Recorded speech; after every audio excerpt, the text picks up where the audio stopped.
Aside from the theatrical gains, we are here to develop future-ready leaders that can impact society for the greater good. Human connection does not only mean the physical connections that we make with other people. It should also be in a mental, emotional, and spiritual level. That is why we believe that through theater, we can make deeper human connections that inspire and empower people to see the realities that we are experiencing. AYTF uses Theater for Change as one of its main motivators to stimulate and navigate the theatrical landscape. We do this as we believe that theater is a powerful medium of expression.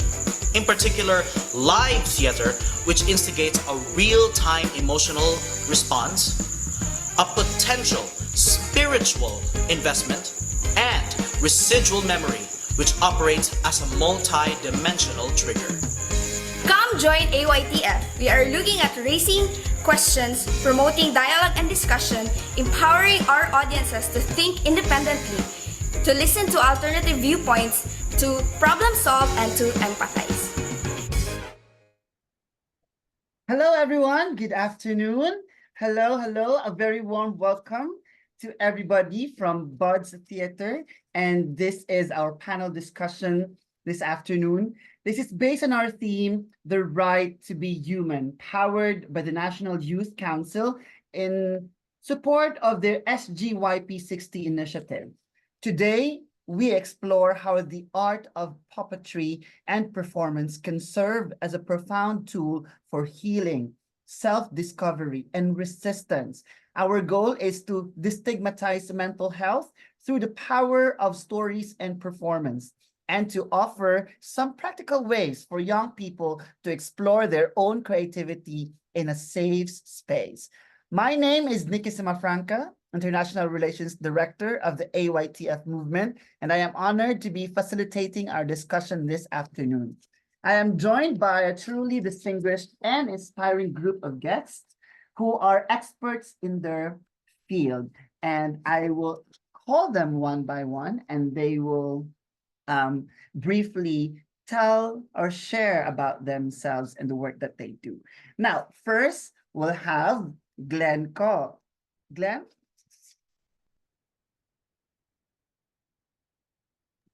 Hi, everybody. My name is Glenn. I am an education associate here at the Sing Health Duke and US Global Health Institute. So I'm a researcher and educator on mental health. I use he, him pronouns, and I'm a longtime theater enthusiast. In another life, I would have pursued musical theater as a career. But alas, my work now is more so in broader mental health innovation, youth mental health advocacy, and suicide prevention. Thank you very much, Glenn. And now let me call Michelle Joanne Valbuena, or she prefers to be called Bing, Ma'am Bing Valbuena. Hello, everyone. I'm happy to be here. I teach psychology at Silliman University. I primarily practice in sports psychology, so I really advocate on the use of body movements, play, and physical activity as part of developing our well-being. Thank you very much, Ma'am Bing. And now I'd like to call Rosie. Hi, everybody. My name is Rosie. My pronouns are she, her, and I am an applied theatre practitioner and a counsellor. And basically, with regards to the applied theatre work, I have run youth theatres and I have worked with young people in education, in an education capacity, looking at generally a lot of issue-based theatre and creating theatre together to explore difficult themes. And I work in a variety of settings all over the place. But yeah, that is my background. Thank you very much, Rosie. Let me check. All right. I think we have already the next panelist, Benjamin Ho.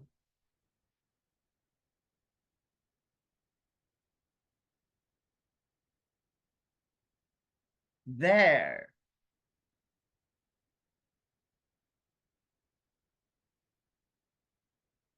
Benjamin Ho, Ben, are you there?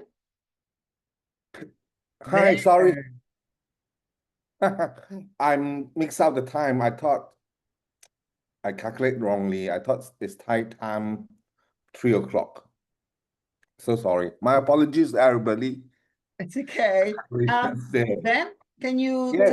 tell us and our audience a little bit about yourself and the work that you do? All right. Hello everybody. Apologies for being 5 minutes late.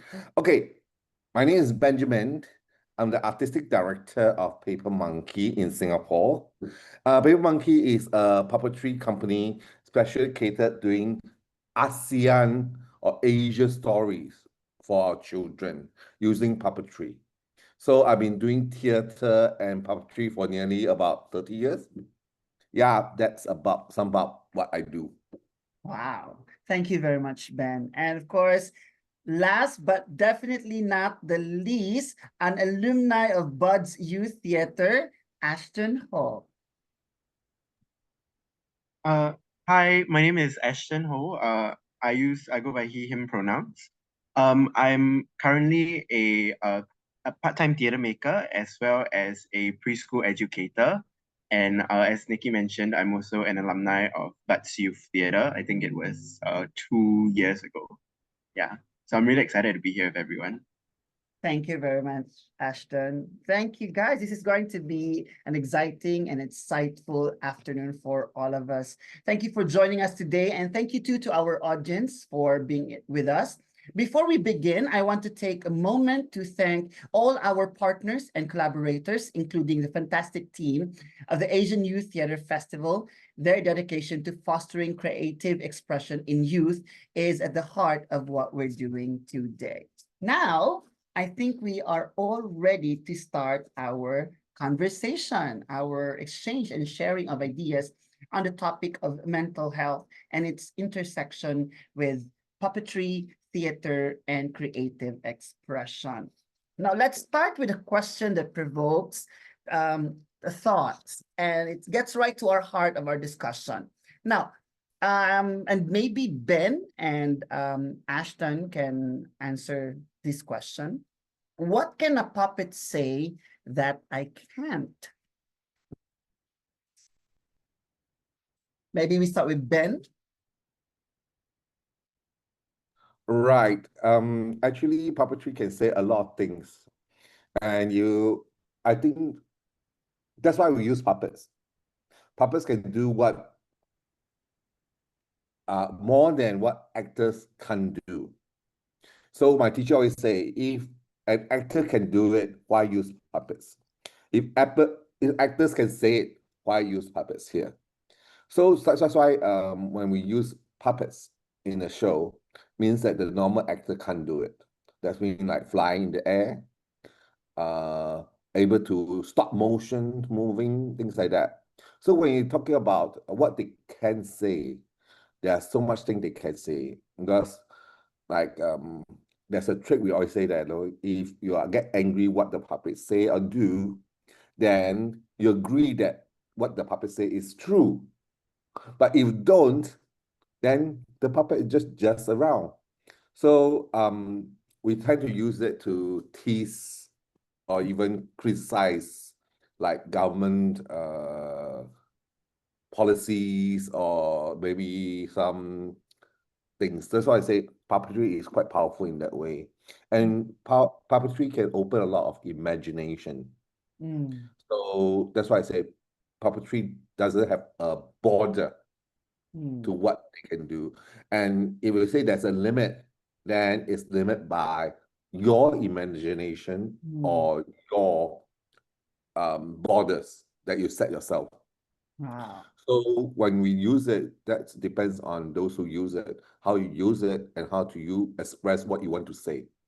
So actually, now we all know that puppetry is a dead form. I'm not sorry, it's not a dead form.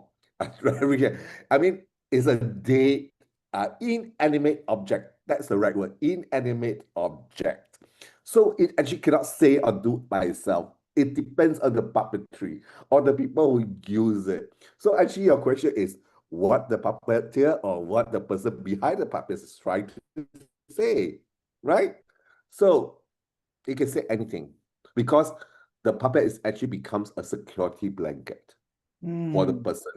in making it safe enough to express out what he wants to say. Wow. So that's why puppetry is a strong form in theater, is that once you apply that, we must create a safe environment for audience and the performer to be in this space, and then they feel so safe that they can start to talk about things, be open. Yeah. So that's why I think puppetry is such a good form.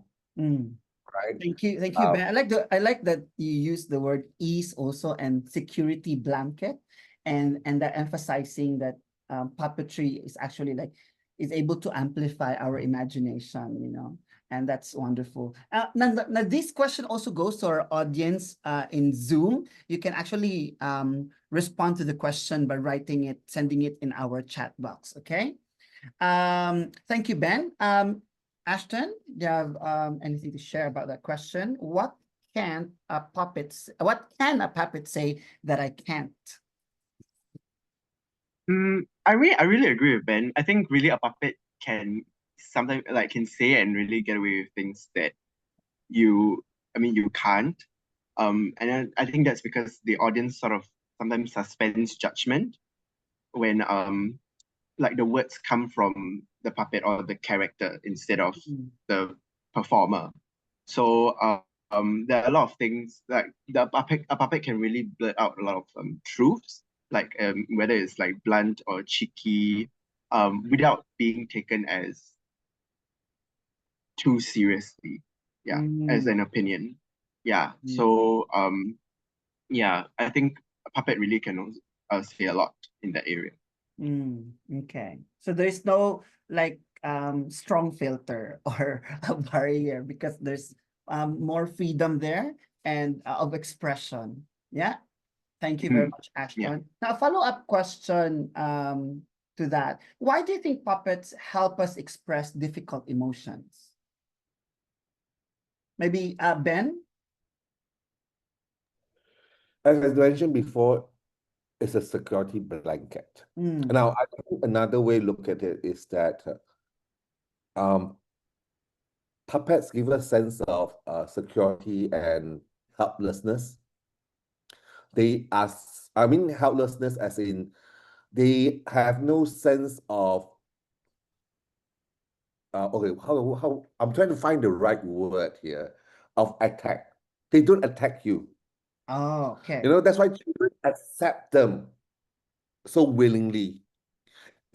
I think most people who reject puppets are those who have very strong opinion in mind. They will not change it. Because every time when I do puppetry show, people say the children have no problem. They will think that puppets are alive. They will talk to a puppet right in front of me. I'm holding a puppet. They will rather talk to a puppet than me.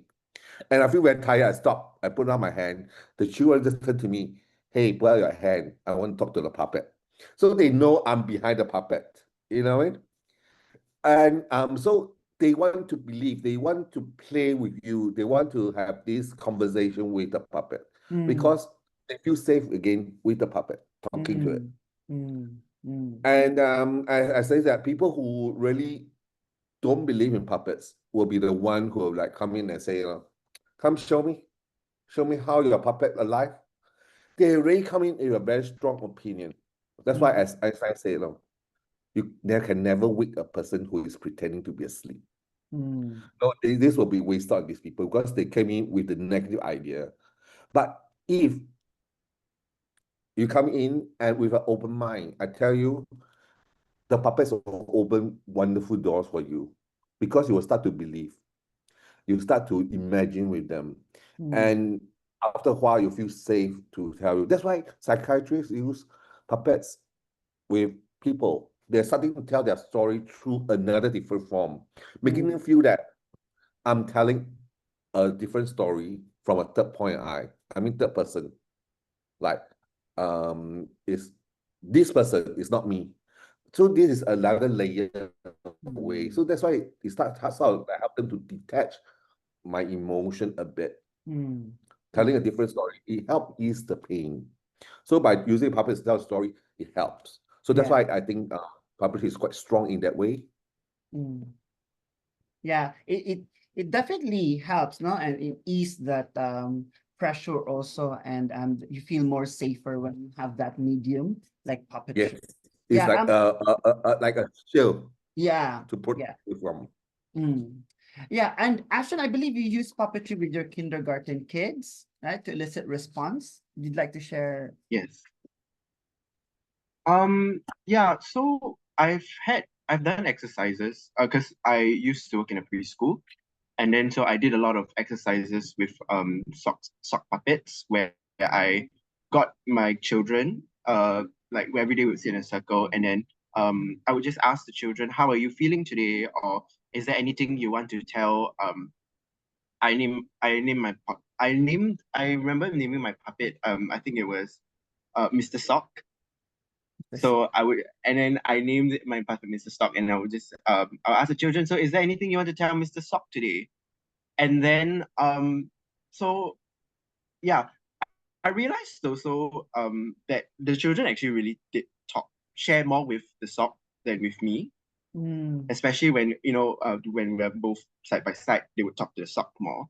And I think there was one time where I had brought up Mr. Sock, and I was talking to the children, and then I had this one female student, and she basically, and I said, so is there anything you want to tell Mr. Sock? And the thing that she said, which really struck me, was she said, oh, I'm angry that Mr. Sock, I'm angry that my mommy and daddy fought today. And that really struck me because she was someone who was not very open to sharing things with me. She wouldn't just tell me this, out of the blue, but it's because, it was towards this puppet. I think it brought up something in her, and allowed her to sort of just, openly express her feeling and what she thought of. So yeah, I think it really invited a very nice conversation, which I think that really opened my perspectives a bit to what puppetry can do. Yeah, that's really wonderful to hear, anecdotes about how powerful these art form like puppetry is able to facilitate the emotions of people and I mean individuals. Yeah. Now today's discussion is about crossing worlds also, the world of therapy and the world of theater. Now the question is, and this goes to our panelists, what happens emotionally when people use performance to process feelings? Maybe we can hear some thoughts from Bing. What do you think happens emotionally when people use performance to process feelings? I think one of the things based on my own experience and practice here in the Philippines is that, and based on the traditional kind of therapy, for example, is, you sit down and you talk about it. So it's like the talk therapy. And seldom do we use our bodies to heal from certain trauma, for example. And because of that, we don't put importance into how our bodies actually react in trauma, for example. So when you say performance, you're using your body. You're using other parts of your self, not just the head that's forced to think all the time. And it can be very tiring. So when the body is able to do its work also, and when a person is performing, like I said, no, you have body movements and there's physical activity, it helps out because when we're traumatized, when we're depressed, or when we're feeling sad, for example, we don't know that our muscles are actually also very tight. And when we do performance, we loosen up the muscles.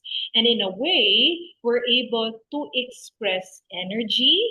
We're able to express some sort of, I don't know how you call it, that actually also helps out in the healing process. So I do playback theater, and I've seen how many people actually have really expressed themselves well and have also understood very well their experiences just by doing performances in playback theater. Thank you, Bing. Maybe we can hear some thoughts from Rosie.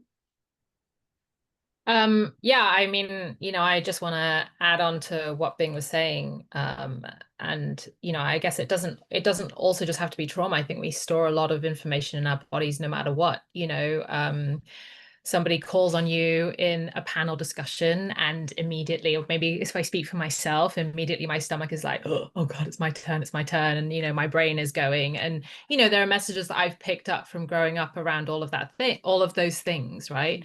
And how I'm supposed to be and what I'm supposed to say and like have to do the right thing and all that kind of thing.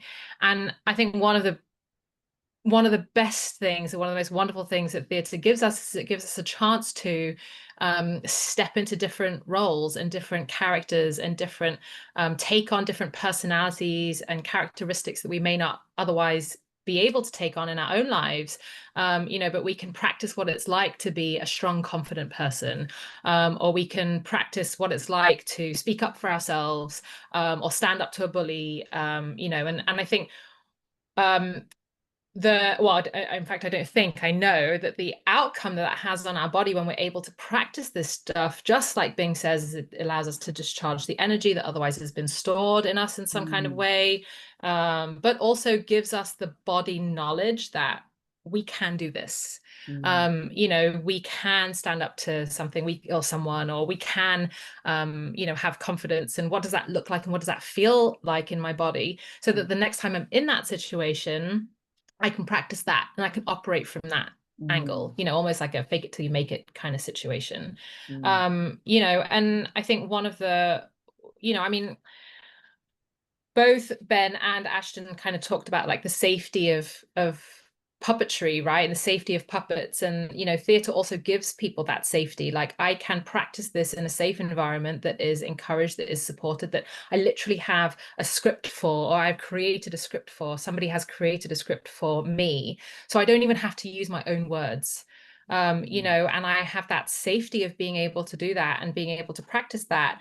And I can access this through layers, right? Through either the layer of puppetry or the layer of putting on a character, or the layer of movement, and the safety that I know that within the space I am ideally looked after and protected, which I may not have had in my real life, which is key. And something else also, I mean, sorry, I am actually now like crossing over because there's like, stuff that was said, right? Like Ben, you talked about like having no limitations, puppetry having no limitations. And how often as human beings are we told we can't do this, no, you can't do that, and especially as a young person, how often are you told, no, you're not allowed to have an opinion, you're wrong about this, we know better, all of those kinds of things. And puppetry and theatre allows you to be able to create a world with no limitations, and therefore you are able to practice what that's like, when you may have ordinarily been told you're not allowed to do this, not allowed to say this, not allowed to be like this.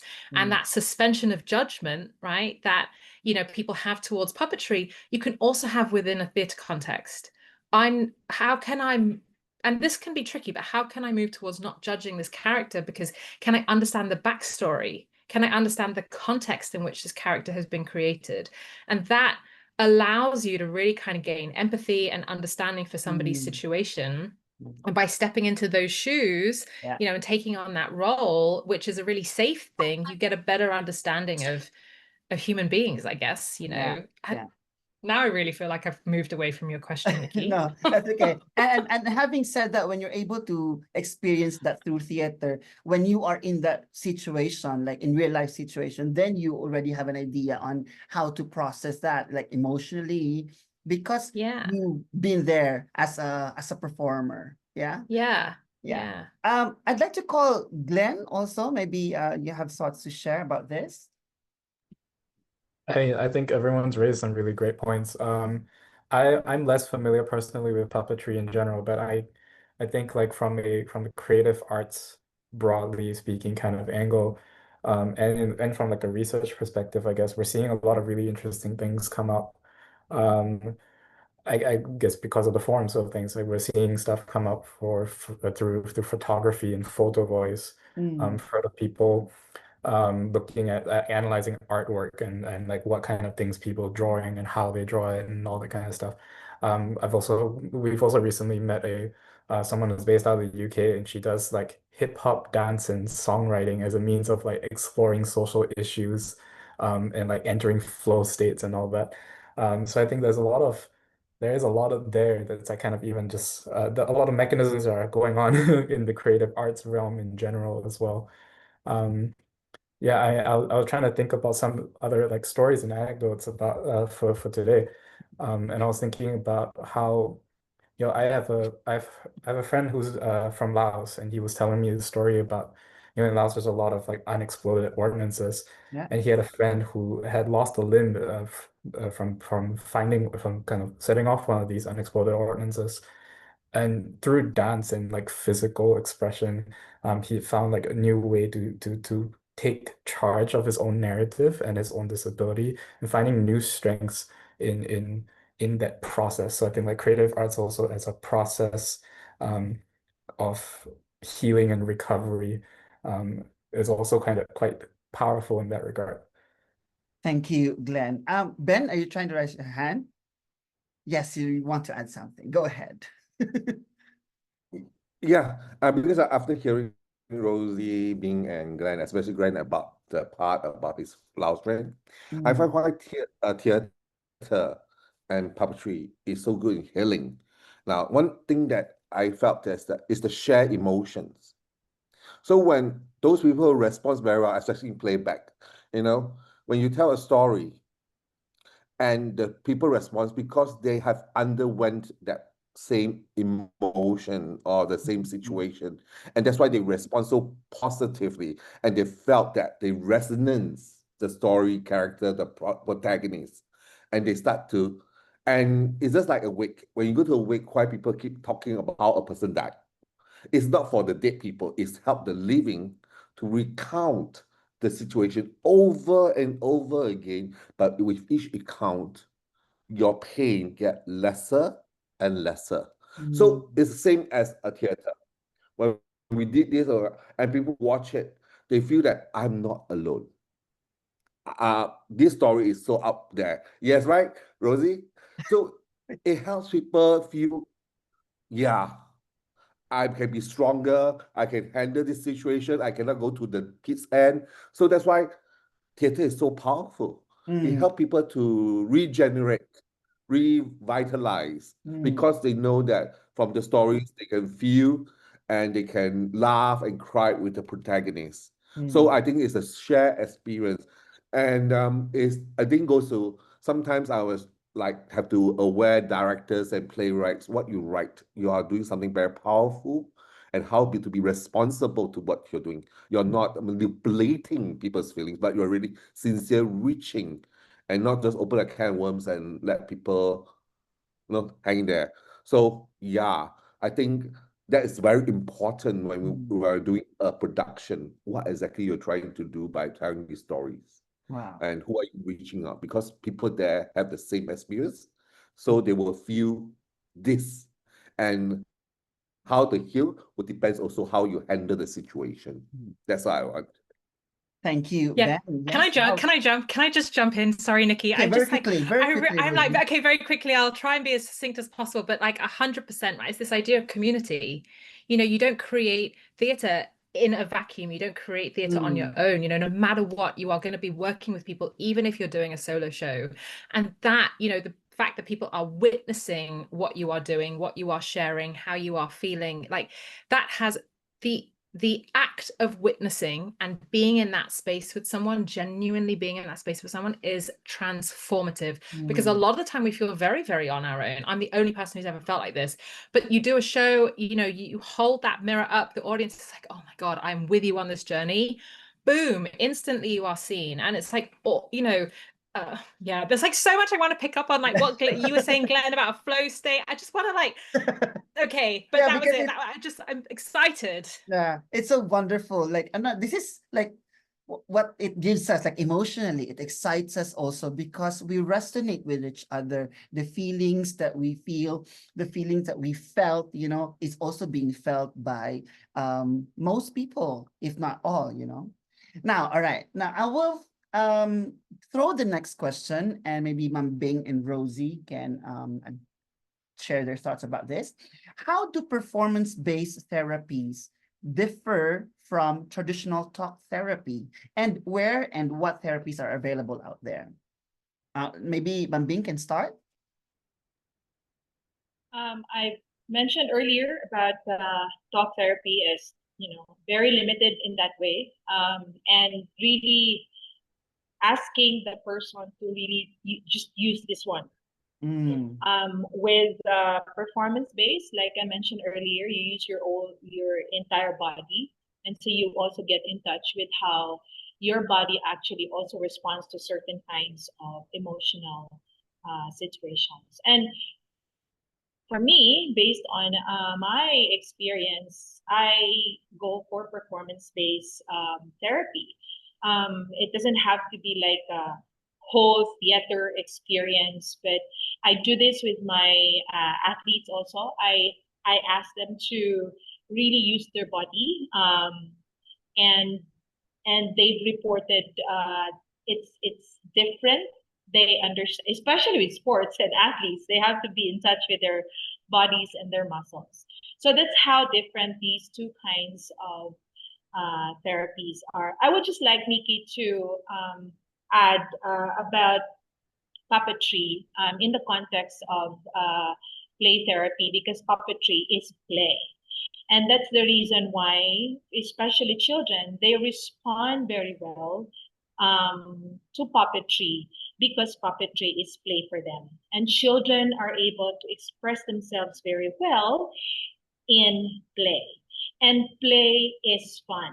So whatever the emotion that is associated to a particular experience, because this is done through play, then in a way, children find it fun. And that's why they're able to express themselves better. And puppetry is also storytelling. So it's a combination in my field, in my professional field and in therapy. Puppetry is a combination of play and storytelling. And children are very, very responsive to puppetry because it is a form of play therapy.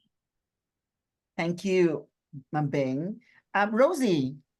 Yeah, I mean, I'm going to jump in on that, and I'm actually going to expand it out. So it's not just children, right? It's like, as grown-ups, I think a lot of the times we've forgotten how to play because we're told, oh, you're not supposed to play. Once you hit a certain age, you cannot play anymore. You must take life seriously. And actually, like, as human beings, we need play, right? As human beings, play is very, very important for us, for our brains, for for that state of flow, Glenn, that you mentioned. I'm so glad I could bring that back in, and how how when we're in that state of flow, nothing else really matters, and we're so present to the moment and what we're doing.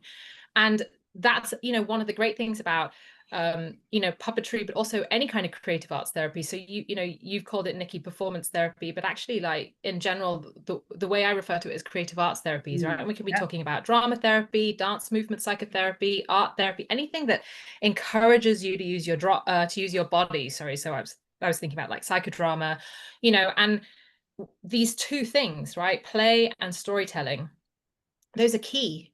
One of the reasons that we get so caught up in our heads a lot of the time is because we are telling ourselves a story about the feelings that we have or the experiences that we've had, but we can use drama or dance or movement or art to retell that story and recreate that story and shift our perspective on things, and we have kind of, okay, going back to your question, Nikki, because I really kind of go all over the place, but going back to your question, why it does differ, like in a lot of the therapy work that I do, I get people to get up and use their bodies, and sometimes it may take on taking on a role, right? And it doesn't have to be a role of a human being, although sometimes it can be. Let's put, you've had this argument with your mother, let's put your mother out here. But it can also be taking on the role of your anger, right? So somebody's come in and they're like, oh, I'm so angry at this. I'm so like fed up and I don't want to feel my anger because it's so irritating that I feel this. And I'm like, right, okay, let's put your anger out. If your anger was in this room, where would it be? Go and be your anger. And, I'm inviting you to be your anger. And often when people step into that role and step into that position, and I invite them to stand as their anger, right? How does your anger stand? How does your anger speak? What would your anger say? If your anger could say anything, what would it say? And we can, because we're accessing our bodies, we're accessing our voice, we're giving voice to stuff that often isn't voiced. And again, it's met by somebody. I'm sitting here or I'm standing here, I'm standing next to you in this position, and we're both in the position of that anger, or we're watching the anger, and we will reverse roles, and like I'll take on that person's anger and then they'll see what it's like, and then we can switch things around and we can move things around. And in traditional talk therapy, while you may have somebody who can see you, a lot of the times we stay in our heads a lot and we don't actually drop into our bodies. And the much deeper work, which is often scarier as well, is going into your body, dropping into your body and really feeling the stuff that's out there. And the great thing about creative arts therapies is they allow you to do that, again, with that, safety a lot of the time. And sometimes not, because, then we are looking at this piece of work and we are going, okay, where do you fit in this? Which we don't often do, and we don't have to do in theatre. Correct. Yeah. And also because sometimes we cannot put words into how we feel, right? Our emotions. And so the arts helps us to translate it, materialize it, give an image to it, so it really helps us to see also clearly. Now, in Buds, sorry, I'm sorry, Nikki, can I just jump in? I know, I'm sorry, I just want to... We're saying about play and storytelling, because at Buds we use the term purposeful play to bridge the adult world through our program. So yeah, very good. Okay, yes, Rosie, maybe very quickly. I'm sorry I interrupted your spiel. It's just I wanted to just jump on that and say in a lot of creative arts therapies, it's called concretizing. I'm making something concrete, so I can see it, as opposed to it just being like up in here, and I can't see it and I can't understand it. I'm sorry, I totally interrupted your spiel. That's okay. And concretizing it. Okay. I'm trying to manage our time here also. So Glenn, I'd like to transition. Glenn, can you share more about your advocacy work and how that bridges us here? Yeah, I also had some stuff I wanted to respond to Rosie about. I'm gonna try and resist. But yeah, no, I think advocacy, much like kind of arts and any sort of performance, it's so inherently interactive, right? You can't advocate just like kind of as an individual, otherwise you're just talking to nobody. A lot of it is also about how you form connection with other people. I think like the creative art space, the theater space, puppetry space, where we talk a lot about how that helps to build sort of points of rehearsals for that vulnerability, and like especially if you're talking from lived experience and your and real life things, that place of processing, that place of rehearsal. And at the same time, I think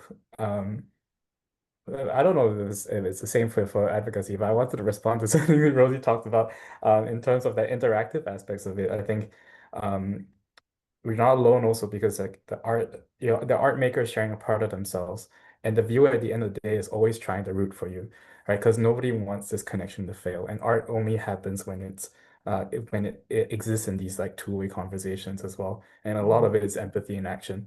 And I do think that there's a lot of stuff that you can translate from that into advocacy spaces as well. Also in terms of like maintaining safety in your experience and finding connections with people so that they resonate with the messages that you're trying to share, especially so. But yeah, I think we're seeing a lot more stuff. I think because of how arts drive connection.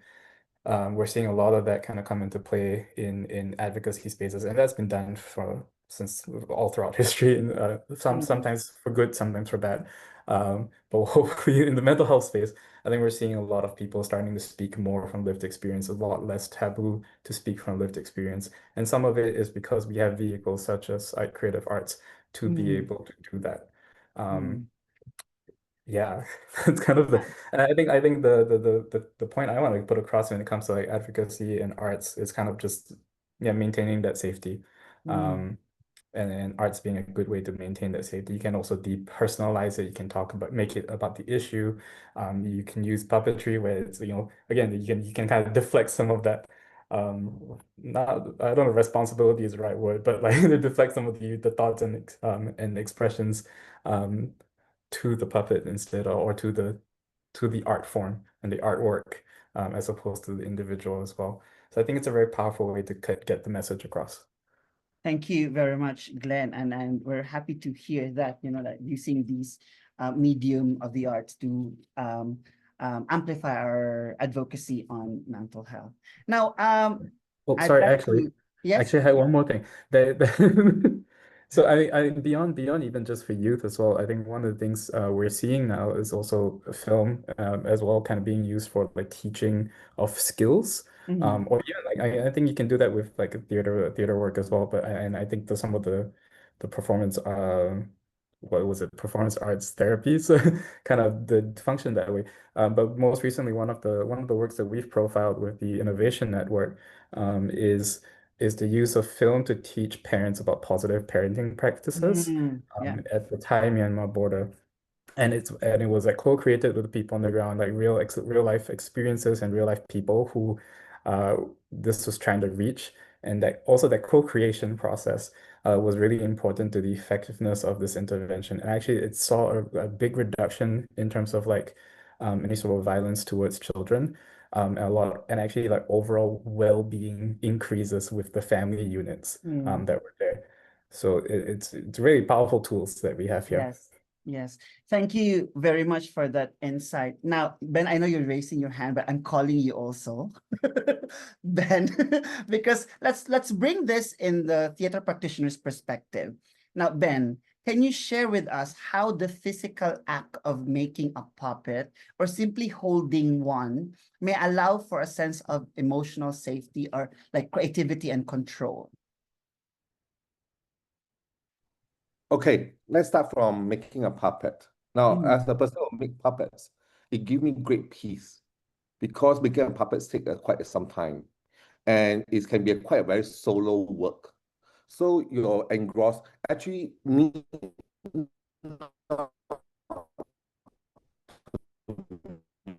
a puppet, just anything alone. That's why I really want to be solitaire to do something they like for an hour.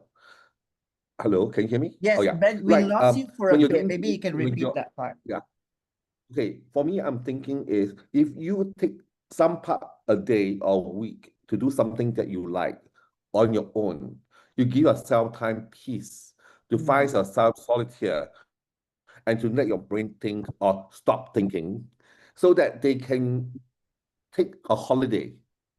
Because we like talk about just how Rosie talked about we growing up, and actually I think that we did not stop playing. In fact, I think we are still playing. The question here is when we play as a child, the stake is lesser. As we grow up, we play with our employees, we play with our parents, we play with our friends all the time, but the stake is higher. If we play wrongly in workplace, I may lose my job. I may not have this Mm. offer to be a much higher post and things like that. So here, I think by doing some work like me, for me, I'm doing my puppets. I found great peace and release my tension, and I can really focus and do something. Especially a paper mache, I find it a great help, and it helps me to keep sane. And last time when I teach, well, teacher, my lecturer always say, teachers need to be insane in order to be sane. You see, think about this line. Because if you keep saying all the time, I think you're going to be totally like cuckoo because a lot of pressure and things like that. As in theater, like how to apply puppetry and things like that. Just now I heard so much thing from Bing and Rosie, and then it struck me one thing. Theater is never right or wrong. Mm. Theater is about whatever we do and what feelings we evoke in those who are watching it. And when this emotion evoke it, and then how we feel about it, again, back to what I did, share emotions, share experience, and especially in that theater space, we are so safe. Sometimes we let our guard down. I once talk about the fourth wall. We don't only talk about the fourth wall of the actors. We also talk about fourth wall of the audience.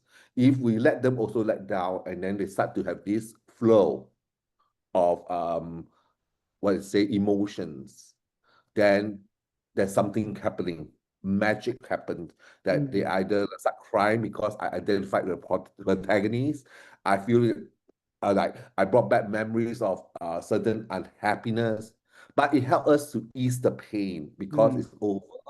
And then we back to what about just now we talk about healing that I felt so strong is that what's tradition those is tradition is one-to-one, doesn't mean that it's bad. But as we go into theater, this community healing. There is a group bonding.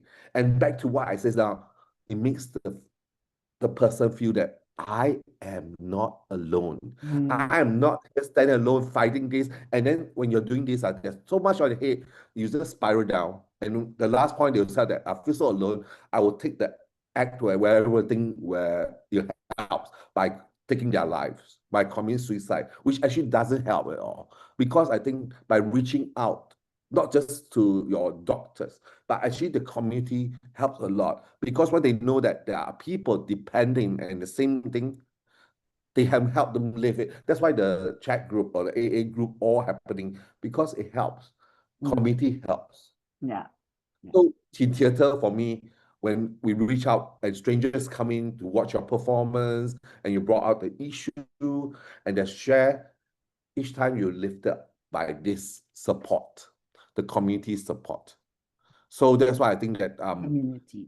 in puppetry theater is so strong because we brought strangers together, the performers, the audience, and then we bring down the fourth wall because it's so safe, and the exchange of emotions, empathy happens, and then healing. I'm not saying that we instantly, but I'm talking about we are moving a step forward of forgetting the past. Moving step forward. Thank you very much.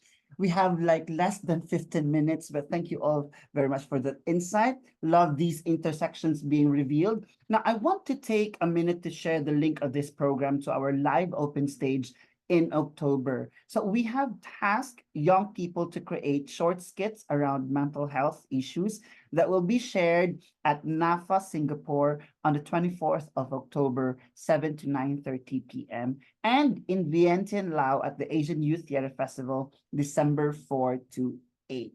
Of course, the springboard for these stories will be based on the characters involved, so targeting our audience first.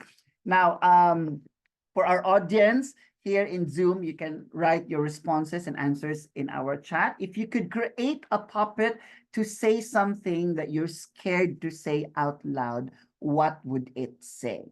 Again, if you could create a puppet to say something you're scared to say out loud, what would it say? Maybe our panelists also can type some of their responses to our chats.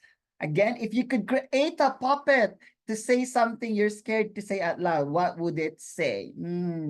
I am curious of what you're going to write here, people.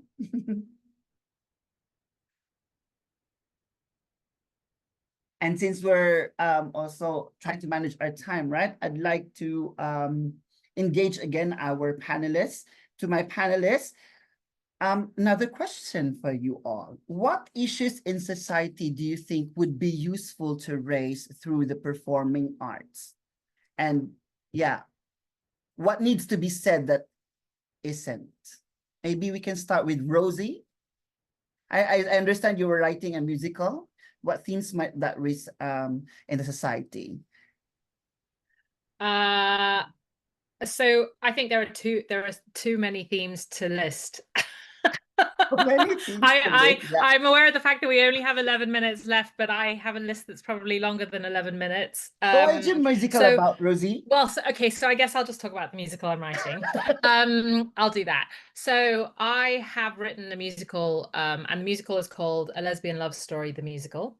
It does exactly what it says on the tin, and the themes that are within that are themes of love.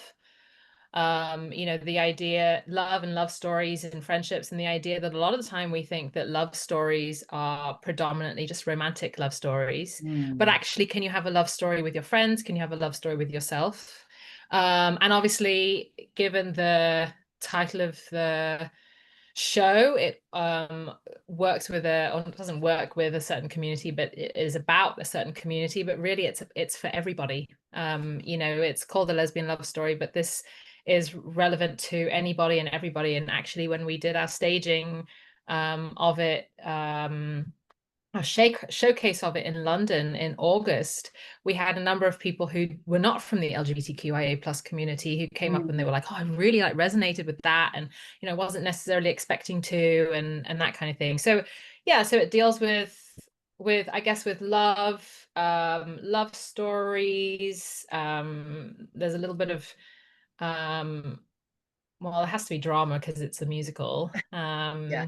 But I can't give too much away. You'll just have to come and watch it. Hopefully Yeah. in Singapore in January next year. Yeah. Fingers crossed. Otherwise, you have to come to the UK. That's the only way. Yeah.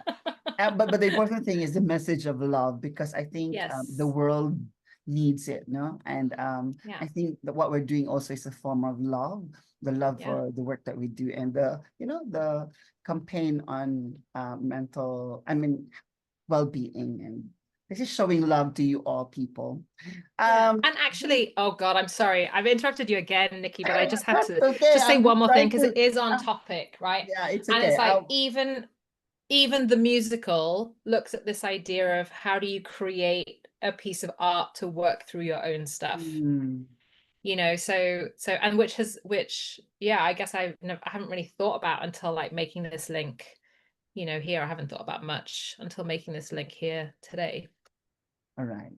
Thank you very much, Rosie. We don't have any answers yet from our audience. Maybe I'll proceed, no?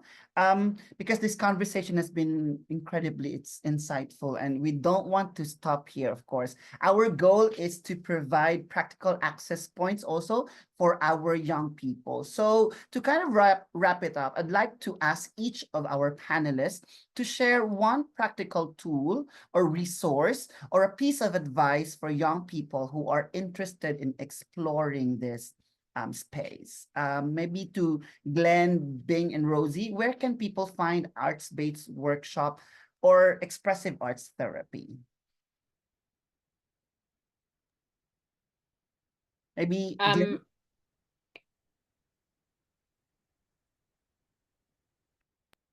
Yes, I was actually I'm trying to pull up the email that I sent to you about this. Because I compiled a bunch of things, and one of the stuff that we had worked on recently was kind of like a landscape mapping of and mental health services in Singapore. I mean, you have to, since I assume this is going primarily to a Singaporean audience at first. I mean, you have your usual sources. You have the National Mindline Hotline 1771. You have your Samaritans of Singapore 1767, and they have an online chat platform as well. You've got mindline.sg, and that kind of takes you through some self-help resources or directs you to professional resources. For youth 16 to 30 years old, you can go to Scape, and there's the chat at Scape, which is kind of a youth-focused counseling and psychological services center that's based at. You've got Reach programs that kind of work through the schools. Although I understand sometimes that youth don't necessarily like to go through schools because there are also a lot of stigma and fear around like kind of permanent records and things of that nature. But yeah, there are like other community programs that you can reach out to, and some that maybe like a little bit more indirect. I know like the Family Service Center in Boon Keng, their organization is called AWA, AWWA, and they do a lot of expressive art therapy services. The Singapore Association for Mental Health has a creative hub where they engage a lot in like youth co-creation. They presented recently at a summit around like some of their youth residents artists and some of their works as well, which is quite cool. And the National Gallery actually also has like a program that they call Strength Through Art, that's looking at both like encouraging visual literacy skills and also emotional intelligence through the work that's on display at the gallery. They're doing some cool stuff that I most recently, well, not the most recently, one of the things that I think of with the National Gallery, they did like a guided walk inspired by RM from BTS.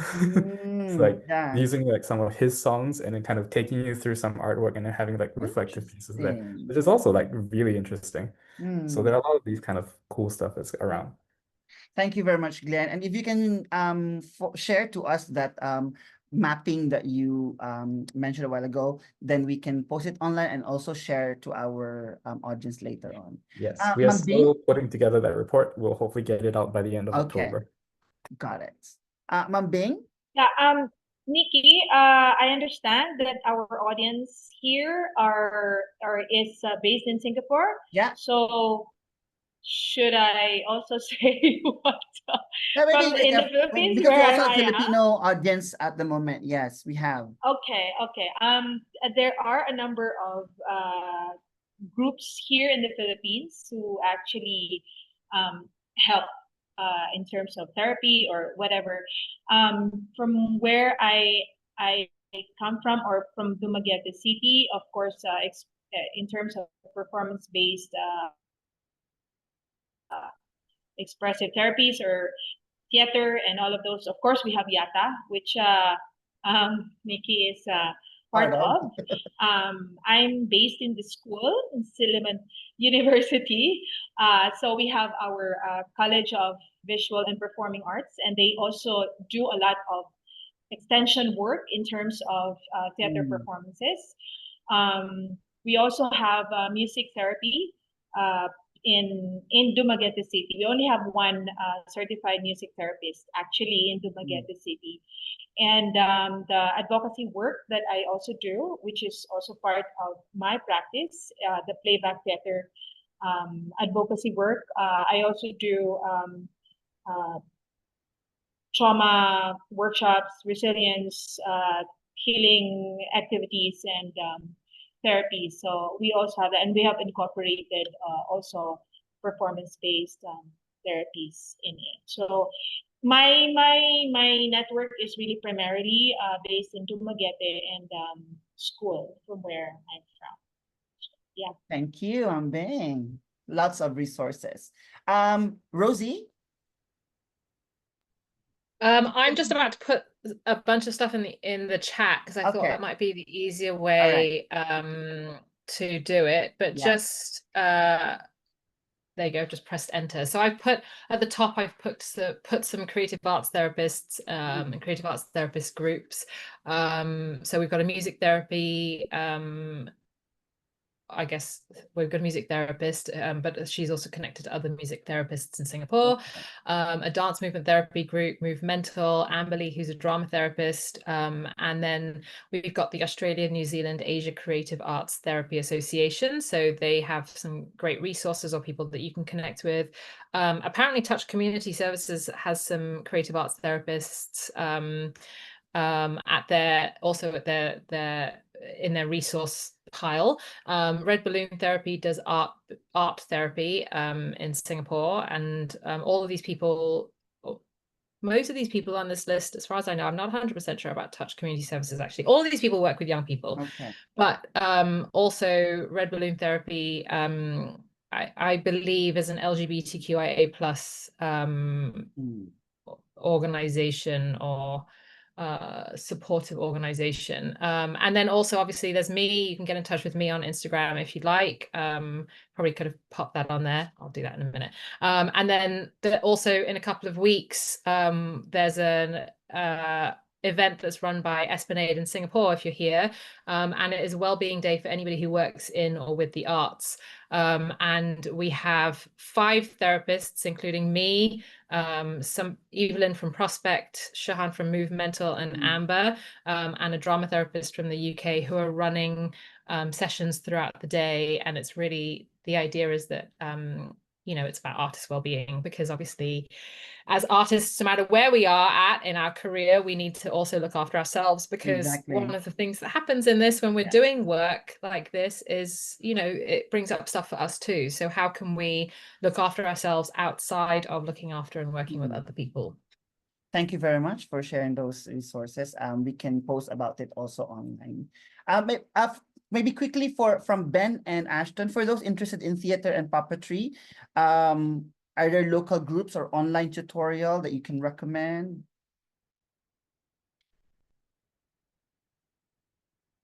Ben, Ash? Like for those who are interested in theater and puppetry.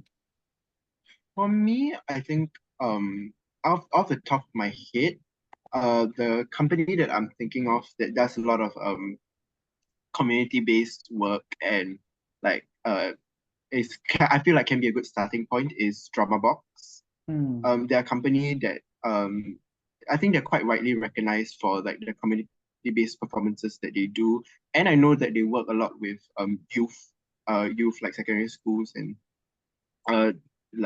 secondary schools and primary schools to sort of encourage dialogue about social issues and issues surrounding the youth currently.